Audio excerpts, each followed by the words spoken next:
തെരുവുനായ വന്യമൃഗ ആക്രമണങ്ങൾക്കെതിരെയുള്ള ഭീമ ഹർജിയിൽ പങ്കുചേർന്ന് അത്താണി സെന്റ് ഫ്രാൻസിസ് അസീസി ഇടവക ജനസേവ തെരുവുനായ വിമുക്ത കേരള സംഘത്തിന്റെ നേതൃത്വത്തിലാണ് ഒപ്പുശേഖരണ യജ്ഞം സംഘടിപ്പിച്ചത്.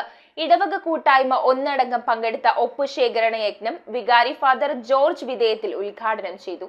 തെരുവ് നായകളുടെയും വന്യമൃഗങ്ങളുടെയും ആക്രമണങ്ങൾക്കെതിരെ നടപടിയെടുക്കണമെന്നാവശ്യപ്പെട്ടാണ് പ്രധാനമന്ത്രിക്ക് സമർപ്പിക്കുന്ന 50 ലക്ഷം പേരുടെ ഭീമഹർജിയിൽ അത്താണി സെന്റ് ഫ്രാൻസിസ് അസീസി ഇടവക കൂട്ടായ്മയും പങ്കുചേർന്നത്.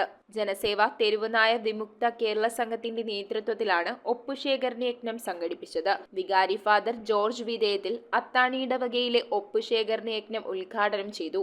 മനുഷ്യജീവന് വില കൽപ്പിച്ചുകൊണ്ട് തെരുവ് നായ്ക്കളെ ഷെൽട്ടറുകളിൽ അടയ്ക്കണമെന്നും വന്യമൃഗങ്ങളുടെ നാട്ടിലേക്കുള്ള പ്രവേശനം നിയന്ത്രിക്കണമെന്നും ഫാദർ ആവശ്യപ്പെട്ടു. ഇത് ബന്ധപ്പെട്ട എല്ലാ അധികാരികളോടും നിയമജ്ഞരോടും എല്ലാ ഈ സമൂഹത്തിന്റെ പേർക്ക് എൻ്റെ മുമ്പിൽ എനിക്ക് അനുഭവപ്പെടുന്ന യാഥാർത്ഥ്യങ്ങളുടെ വെളിച്ചത്തിൽ അഭ്യർത്ഥിക്കുവാനുള്ളത് തെരുവ് നായകളെ നിയന്ത്രിക്കുന്നതിന് വേണ്ടിയുള്ള നിയമങ്ങൾ ഉണ്ടാക്കുകയോ ശക്തമായ രീതിയിലുള്ള പ്രവർത്തനങ്ങൾ നടത്തുകയോ ചെയ്യണമെന്ന് അധികാരികളോട് ഞാൻ പ്രത്യേകം മനുഷ്യ സ്നേഹത്തെപ്രതി ഞാൻ പ്രത്യേകം അഭ്യർത്ഥിക്കുന്നു.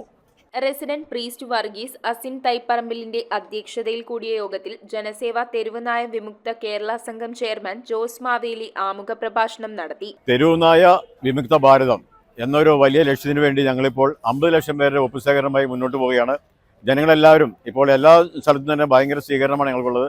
ഇന്നിപ്പോൾ അസീസി ഇടവകയിലെ അത്താണിയിലുള്ള അസീസി ഇടവകയിലെ ആളുകളെല്ലാവരും തന്നെ ഒന്നടങ്കം ഇപ്പോൾ ഒപ്പിട്ടിരിക്കുകയാണ്. ഇവിടുത്തെ അച്ഛനടക്കം ഞങ്ങൾ സഹകരിക്കുകയാണ്. അങ്ങനെ നിരവധി പേരുടെ സഹകരണം കൊണ്ട് ഇതൊരു വലിയ വിപത്തായിരിക്കുകയാണ്. എന്താണ് വിപത്ത് എന്ന് വെച്ചാൽ ജനങ്ങൾക്ക് പുറത്തിറങ്ങാൻ പറ്റുന്നില്ല. പുറത്തിറങ്ങാൻ ഭയങ്കര ഭയപ്പാടാണ്. പുറത്തിറങ്ങുമ്പോൾ തന്നെ തെരുവുനായ്ക്കൾ കടിച്ചു കയറുന്നു. കൊച്ചുമക്കൾ സ്കൂളിൽ പോകാൻ പറ്റുന്നില്ല. നടന്നു പോകാനേ പറ്റുന്നില്ല. അവിടെ ഇനി സഞ്ചരിക്കാവുന്ന കാറിൽ, അടച്ചിട്ട കാറിൽ മാത്രമേ പറ്റുള്ളൂ. ആ രീതിയിലായി തെരുവുനായ്ക്കൾ എണ്ണം പെരുകിക്കൊണ്ടിരിക്കുകയാണ്. ഒരു പക്ഷേ 10 ലക്ഷം തെരുവുനായ്ക്കൾ ഇപ്പോൾ ഉണ്ടെന്ന് എനിക്ക് തോന്നുന്നത്. അത്രയും തെരുവുനായ്ക്കൾ കേരളത്തിലുണ്ട്. ഇന്ത്യയിലെ സ്ഥിതി ഇത് തന്നെയാണ്. ഇതുകൊണ്ട് ഇന്ത്യയിൽ മൊത്തത്തിൽ ഈ തെരുവുനായ്ക്കളെ മാറ്റുന്നതിന് വേണ്ടി പരിശ്രമിക്കണം. അതിന് മുഖ്യധാര രാഷ്ട്രീയ പാർട്ടികൾ മുന്നോട്ട് വരണം.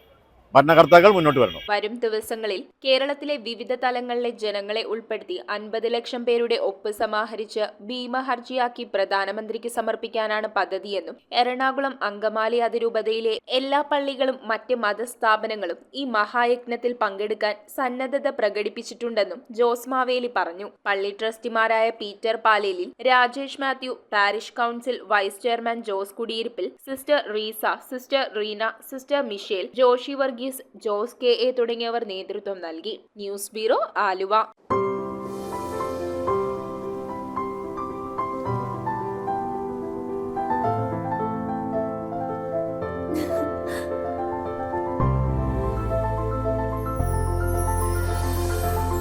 കളങ്കമില്ലാത്ത സൗഹൃദം പോലെ കലർപ്പില്ലാത്ത വിശ്വാസം. കല്ലൻസ് ജ്വല്ലറി.